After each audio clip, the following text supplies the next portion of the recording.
Bella Smith. Bella with the winning game 1 and Bella Emerling with the go-ahead 3-run homer in game 2. Coach, and start with the statement. It's nice to have two Bellas up here with me. We gave Corey the start just to give her some experience, but felt like we needed to bring Bella back in, and she really did a good job behind the plate, but at the plate. We needed her insurance run, so it was big. This Bella's been waiting for her opportunity, and it came in that first game, and I think maybe gave up 1 run. I guess they're very good hitting. If you're paying attention to their hitters, they swing it very well. Sam Ricketts has done a great job with their hitters. So she did a really nice job of keeping us in the game and allowing us to score. So I'm really proud of these two, and just the fight of our team overall. I think we had a nice bounce back from last weekend, and where we were just kind of stuck. Today they were a little more free swinging and had a lot of different participants help score runs or drive in runs for us. James and then Jesse. Patty, your team trailed 4-0 in both games, and yet they came back. What does that show for your team at this point in the season? Just resilience. I just was not really comfortable looking up and seeing a 4 right away, but you'd rather have you do it early and allow us to respond, and we did that in both games. So I was really proud of that, and not trying to overswing because it was still early in the game. We don't want to give up those runs that way, but if we do it and we do it early, our team has that time, like I said. So they started to pull rallies together, and they were double headers. I don't remember them being this hard. They're hard on everybody. It's just a long day, and it's I think for both teams would tell you that, but it's just resilience and hard swings and different heroes. Hannah Core had a day on and off, at the plate and out in the field. She made some big-time plays for us, and Nellie, it was cool to see her step forward, and Bella, and the list goes on. Pickering's just, I don't know. You ask her why she bunted. I didn't give her that signal. Don't look at me. I did not. No, I did not. Sometimes she likes to be tricky because she's talking about how fast she was today. Like, look how fast I got to third. Look at this. Look at that. And then when she bunted, I'm like, no, you're getting in your own head trying to beat out bunts. But it was just cool to see some timely hitting and see some heroics today. Jesse. Patty, you mentioned her there. I wanted to ask you about Hannah. We saw the way she hit both Friday, today, the defensive play she made. Just is she really finding her stride? And what does she do when she's, offensively, defensively playing like this? What she does is when she makes a play, she starts running through the field, like the outfield. And Abby Dayton is like, they're zigzagging. She's chasing, I don't know. They're running like a mile before they even get into the dugout. They're celebratory, chasing each other. I don't know, it's different, but it's great. And it's a big celebration. Hannah brings a lot of good energy to our team by her reactions and her celebrations. And so we've needed her, and down in that 9 spot is a great place to hide her because she does have some pop, and she's showing that. Go, Mason. Bella, just, I guess, kind of take us through what worked for you today, and was it easy to kind of get in that mindset when you're thrust into a game like that? Yeah, Coach Rocha and I have been working really, really hard, just really getting my mental right. I think that's probably where I struggled the most, but I came in today, and this week I've just really been trusting my stuff and trusting the talents that God has given me. So just going out confident and knowing that my defense had my back through that entire game along with the offense. I could just do what I was doing and play free. James and then Aber. Isabella, what's your reaction to your home run there and to really put the game away for you all. Yeah, I just wanted to do anything I could for Sam, honestly. She was pitching her butt off, and I was like, just do it for Sam, like, have your pitchers back. So it was just nice to get those insurance runs for her. Avery?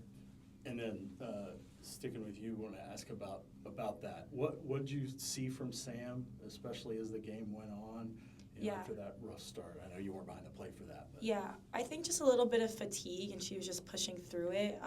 Sam is always like mentally in it, is always driven to compete, and I think it was just like the physical tiredness that got a little bit. But obviously, she threw like over 100 pitches or something like that, so that's gonna happen. But just speaking with each other, like in between innings, like, hey, like we got each other's backs, like let's push through this and just get the job done at the end of the day. And then, Patty, for you, just how did you see Sam sort of respond after the rough first inning for her? And like Isabella said, she's going through fatigue with everything she'd been through, but was able to fight through it. Yeah, she can't be perfect all the time. She gives up hits, sometimes a home run here and there. But when she was going into the seventh, before when we were on offense, I kind of made mention to her, like, I'm going to make a change. And she looked at me and said, ma'am, may I ask why? Like, what? Well, I don't know. I don't know that you can do, I don't know that you can pull. You look like you're tired. No, I can do this. And I said, I don't know. She goes, I can do this. And that's all I need to hear sometimes. So I let her do it. It started polite, and then it got kind of rude. It got a little more rude, yeah. But I just want to hear that. I want to hear that passion. And at first, it was kind of, and then when I was pressing her, then it was, okay, you got it. So.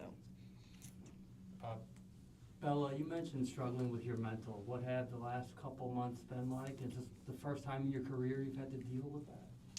Definitely not the first time in my career, for sure. My career's been a roller coaster, but just fighting through it. I mean, God has given you the tools to work through the struggles that He places in your life. So trusting that and really working hard with Coach Rocha and our mental coach, just really keeping them to my back pocket and helping or allowing them to help me through the way and just grinding through it. Coach Gasso, with two series left in regular season play, what's the plan to kind of finish this stretch out before going to postseason? Well, our destiny is literally in our own hands, and we know that. And nice thing is we're playing at home against Texas, but they are a very good team, top to bottom, good pitching staff, very explosive, dynamic, quick lineup, good defense. So we need fans. We need the Bedlam feel behind this from our fans. That's the beauty of getting this opportunity to play at home. So I do think it's going to be a wild weekend. And I think the energy is going to be up, and I think it can feed us quite a bit. So we're looking forward to that, and I think our team knows what's at stake. And then heading to Florida is going to be another very tough weekend. But that's what this conference is just over and over and over again. It's just really, really tough. It's exhausting. For all teams, for all coaches, for all players, it's exhausting, and you just got to keep going. And that's why this weekend was really, really big for us. We really could use this sweep and give us a little bit of a cushion going through the rest of the way. But I'm shocked. It's still mind-blowing that we have 2 weekends left. Because I feel like we just started. We still have a lot to learn. I mean, I'm like, hey, we're going to work on this tomorrow. I'm like, we only have 2 weekends left. It just has happened really fast, and that means that we're having fun. When I'm saying, wow, this seems like it's lasting forever, you can fill in the blanks however you want. But with these guys, it's just constantly teaching and learning and just enjoying watching different people step up, like this one and this one. Patty, former players like Alyssa Brito and Jada Coleman showed up So what does that mean to you to see your former players still show up and support this team, you know, even though they're further out in their career now? And just what does that mean to you, and how does that help still support this team? Yeah, it's cool. I heard Lauren Chamberlain had her baby with her and was signing autographs at the gate up front. And when you have your alums come back, especially these new guys, or, they're new alums, but I hear Boone on every pitch. I heard her heckling the third base coach a few times. I hear Brito. I hear Boone yelling offensive coaching tips like 90-90, screaming it at Sydney Sanders.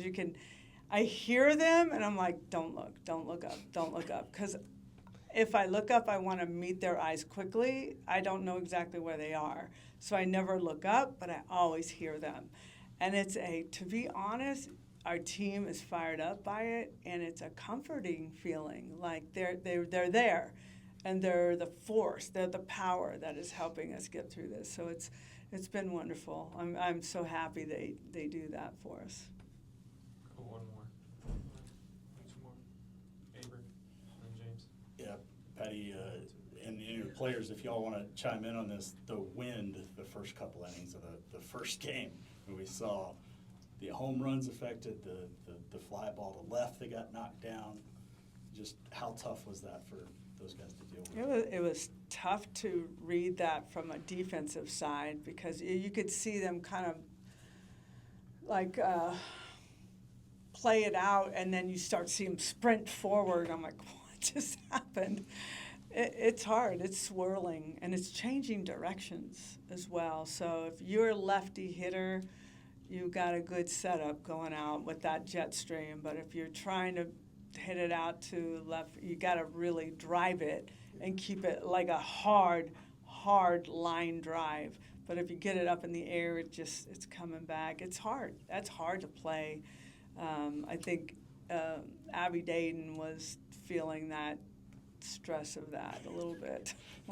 Yeah, she was running pretty hard. She was running hard. She was doing sprints forward, yes.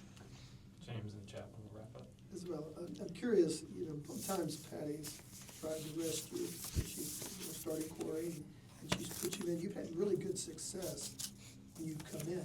Yeah. I know that's an anomaly or something that's probably unique, but why do you think that is? I don't know, just when you get the opportunity, just execute. Try not to take it for granted. Just play my game. I don't really think anything of it. So it didn't have anything, didn't refocus or didn't give you a chance to take a breath or anything? Yes and no. I guess it's just because when I'm sitting, I don't know. I want Corey to be so successful too. So it's just, I don't know, just switch in my head. Okay, game mode now. So I don't really think anything of it. But yeah. Chapman will wrap up. You talk about rebuilding your confidence. How close did you feel last weekend? Because you got in there and got out of the first inning, and then it wasn't like a bunch of hard hits. It was a couple of bunts. Yeah. Did you feel like you were that close to kind of getting it back last weekend too? Yeah, I think I was definitely closer for sure. It just happened the way it happened, and the other pitchers in the bullpen were there to pick me up. But yeah, I think I felt I was definitely getting closer to, and then I was allowed to take that into this week for bullpens and keep it going throughout the rest of the season. Thanks, guys. Thank you, guys.